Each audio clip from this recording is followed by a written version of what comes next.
الحمد للہ وحدہ والصلاة والسلام علی من لا نبی بعدہ اما بعد فاعوذ باللہ من الشیطان الرجیم بسم اللہ الرحمن الرحیم ان الصلاة کانت علی المؤمنین کتابا موقوتا قال النبی صلی اللہ علیہ وسلم صلو کما رأیتمونی اصلی رب اشرح لی صدری ویسر لی امری واحلل عقدۃ من لسانی یفقہوا قولی۔ قرآن مجید کے اندر جو مختلف احکام ہیں ہم ان کی طرف دھیرے دھیرے بڑھ رہے ہیں، اور رمضان مبارک میں رمضان کی باتیں کرتے رہے، پھر زکوٰۃ کی کچھ باتیں کیں کہ زکوٰۃ وہاں دی جاتی ہے، پھر نماز کی طرف ہم آ گئے کہ نماز، بہت ساری باتیں ابھی نماز کی باتیں ہیں۔ آج کے ٹاپکس میں ہم چاہ رہے تھے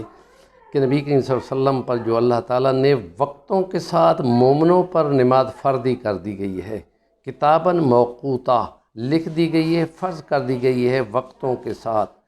ارکان اربع کتاب جو ہے حضرت علی میاں کی ابو الحسن الندوی رحمۃ اللہ تعالیٰ علیہ نے، انہوں نے اس کی بڑی تفصیل بتائی ہے کہ خدا نے جو وقت رکھے ہیں نمازوں کے، اس کے اندر کتنی حکمت پنہاں ہے، اور اس کے ساتھ انسان کے مزاج اور اس کی مجبوریاں اور اس کے اوقات اور ان کے مختلف مسائل کا ساتھ ساتھ حل بھی کیا گیا ہے، اور اس کو ڈوز دی گئی ہے روانی کی، رحمت کی۔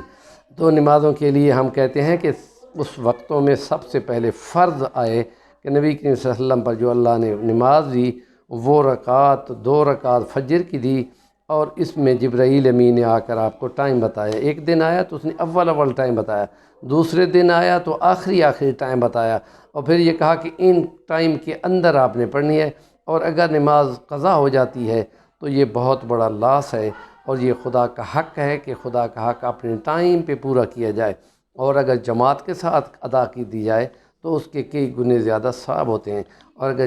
جماعت کسی جامع مسجد میں ہو تو 500 گنا تک ثواب ہوتا ہے، بیت المقدس میں ہو تو 25,000 تک کا ثواب ہوتا ہے، نبی پاک صلی اللہ علیہ وسلم کی مسجد نبی ہو تو 50,000 تک کا ثواب ہوتا ہے، بیت الحرام کعبہ شریف کی مسجد ہو تو 1,00,000 کا ثواب تک ملتا ہے۔ تو اس لیے اس حساب میں جامع مسجدوں میں نماز پڑھنے کا زیادہ ثواب ہوتا ہے کہ وہاں اجتماعیت مرکزیت زیادہ قائم رہتی ہے۔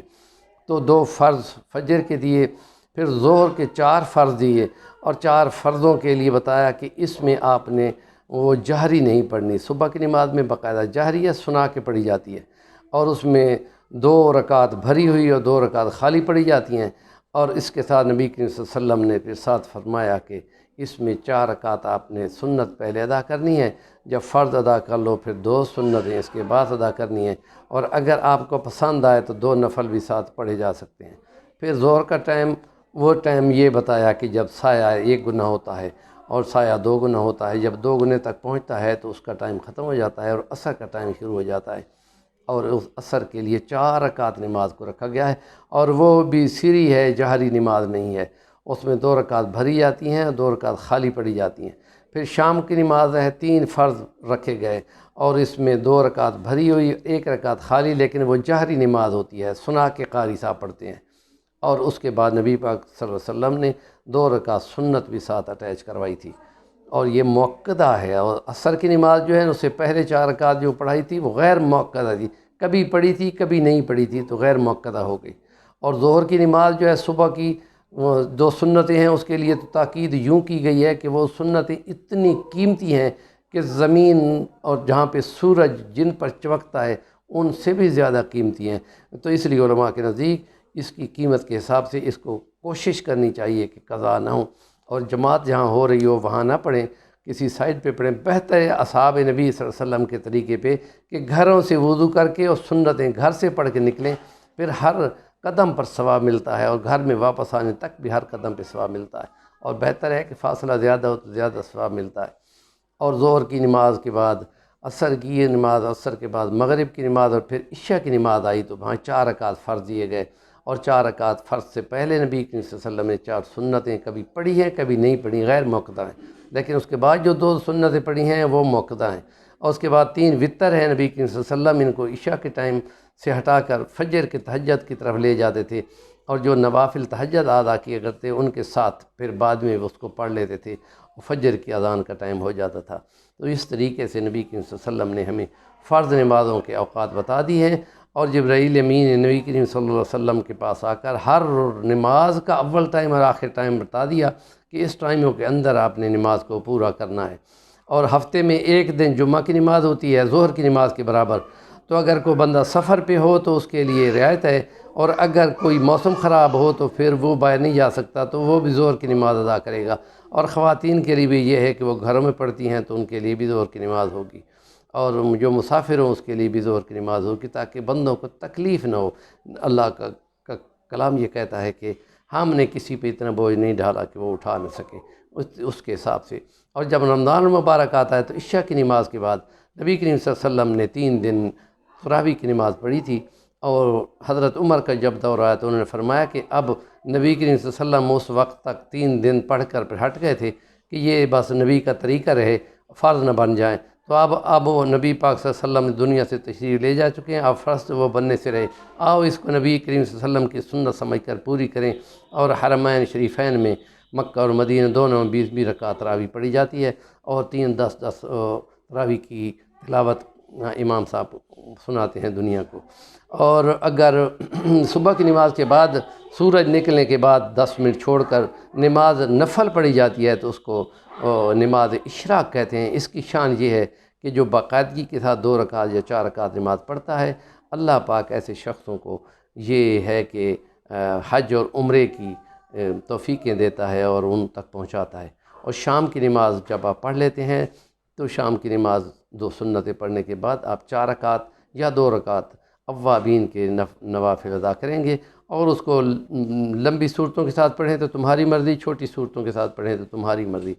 اور 1 گھنٹہ 1.5 گھنٹہ چھوڑ کر چاشت کا، جب بچے کے پیر جلتے ہوں دوپہر کو تو اس کو چاشت کا ٹائم آتا ہے، اس کے لیے یہ کہا گیا ہے کہ اگر یہ کوئی 4 رکعت نماز ادا کرتا ہے تو اس کے تمام معاملات اور امور کے لیے اس کی ذمہ داری خدا تعالیٰ خود لے لیتا ہے۔ پھر ان نفل رہ جاتے ہیں رات کے تہجد جس کو کہتے ہیں، اور اس کے لیے حدیث میں بہت زیادہ تاکید آئی ہے کہ صبح عشاء کی نماز پڑھ کر بندے سو جاتے ہیں، اور تہجد کے ٹائم میں یا تیسرا حصہ رات کا باقی ہو تو اٹھ جاتے ہیں، اور اس میں لمبی قراتیں پڑھتے ہیں، تھوڑی تھوڑی آواز کے ساتھ پڑھتے ہیں، کیونکہ یوں حدیث میں آتا ہے کہ نبی کریم صلی اللہ علیہ وسلم کے اصحاب وہ پڑھ رہے تھے، نبی کریم سے ابو متعشری رضی اللہ عنہ فرماتے ہیں کہ میں پڑھ رہا تھا، نبی کریم صلی اللہ علیہ وسلم نے پھر مسجد جاتے ہوئے ان کو سنا اور فرمایا آج میں نے تیری تلاوت تیری سنی ہے، تو بہت اچھا پڑھ رہا تھا۔ حضرت ابو متعشری کہتے ہیں یا رسول اللہ اگر آپ سن رہے تو مجھے پتہ تو ہوتا تو میں اور زیادہ اچھا کر کے پڑھتا۔ یعنی تھوڑی آواز کے ساتھ پڑھیں تو فرشتے سنتے ہیں، اور ایسے موقع پہ اگر فرشتے بھی ساتھ سن رہے ہوں تو بڑی رحمت اترتی ہے، اور شیطان بھی بھاگتا ہے۔ قرآن مجید جہاں اونچی آواز میں پڑھا جاتا ہے یا اذان دی جاتی ہے وہاں شیطان کا وہاں ٹھہرنا مشکل ہو جاتا ہے۔ تو ایک اور نماز بھی ہے جس کو نماز جنازہ کہتے ہیں، جب مسلمان کو فوت ہوتا ہے تو اس کے لیے نماز پڑھی جاتی ہے، اور آگے اس کی میت ہوتی ہے تو وہ بغیر اذان کے اور بغیر اقامت کے اور بغیر رکوع کے بغیر سجود کے پڑھی جاتی ہے، اور 4 رکعت اس میں پڑھی جاتی ہے، چوتھی پہ سلام پھیرا جاتا ہے، اور پھر جنازے کو اٹھا کے لے جایا جاتا ہے۔ اور اگر بارشیں نہ ہو رہی ہوں تو نبی کریم صلی اللہ علیہ وسلم نے فرمایا تھا کہ آؤ نماز استسقاء پڑھیں، تو اس میں باہر نکل کر کھلے میدان میں نماز پڑھی جاتی ہے اور خدا پاک سے بارش کی دعا مانگی جاتی ہے۔ اور اگر ویسے کسی انفرادی طور پر بندے کو مجبوری ہو تو وہ اس کے لیے ہے کہ دوگانہ پڑھو 2 رکعت۔ اس کے لیے ہم بہت عرصہ پہلے جب یہ موبائل نہیں تھے تو اس وقت تو 02 کو ڈائل کیا کرتے تھے کہ 02 صرف 2 ملاؤ اور ڈائریکٹ خدا سے ہو جاؤ اور کہو کہ اے خدا ہمارا یہ مسئلہ ہے، ہمارا یہ مسئلہ ہے۔ کچھ باتیں اور بھی رہ جائیں گی تاکہ ولاگ لمبا نہ ہو جائے، ہمارے چینل کو سبسکرائب کریں، نیکی کی بات کا ابلاغ کریں، اور جو نیکی کی بات کا ابلاغ کرتا ہے اس کو پورا ثواب ملتا ہے۔ تو آخر دعوانا الحمدللہ رب العالمین۔